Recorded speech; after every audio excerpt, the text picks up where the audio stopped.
নমস্কার, আমি সৌভিক। আপনারা দেখছেন আমার চ্যানেল। আজকে যে বিষয়টা কথা বলবো, আপনাদের মধ্যে হয়তো অনেকে আছেন ভাবছেন যে ল পড়বো, মানে আইনটাকে আমরা জানবো। তা নিশ্চয়ই জানবেন, অবশ্যই জানবেন।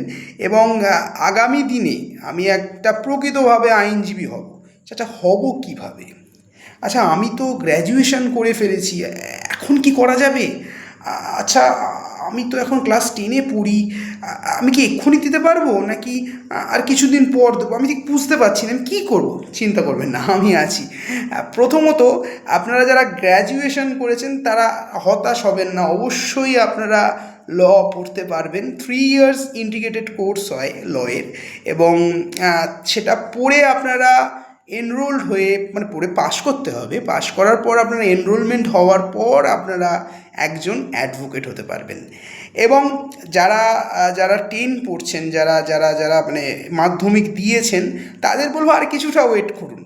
করার পর ক্লাস 12-এর মাথায়, মানে 12-এর যেই এক্সামিনেশন তোমরা দিলে, তারপর একটা পরীক্ষা হয়। সেই পরীক্ষাটার নাম হলো ক্ল্যাট এক্সামিনেশন, এবং ক্যালকাটা ইউনিভার্সিটিও কন্ডাক্ট করে।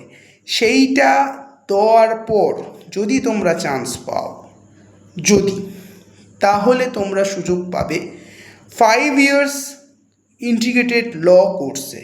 আবারও বলছি, 5 ইয়ার্স ইন্টিগ্রেটেড ল কোর্সে। তাহলে এখনও সুযোগ আছে।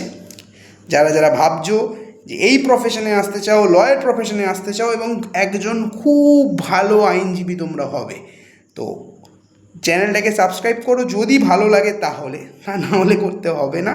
এবং পারলে লাইক করো। অসংখ্য ধন্যবাদ। ভালো থেকো, সুস্থ থেকো।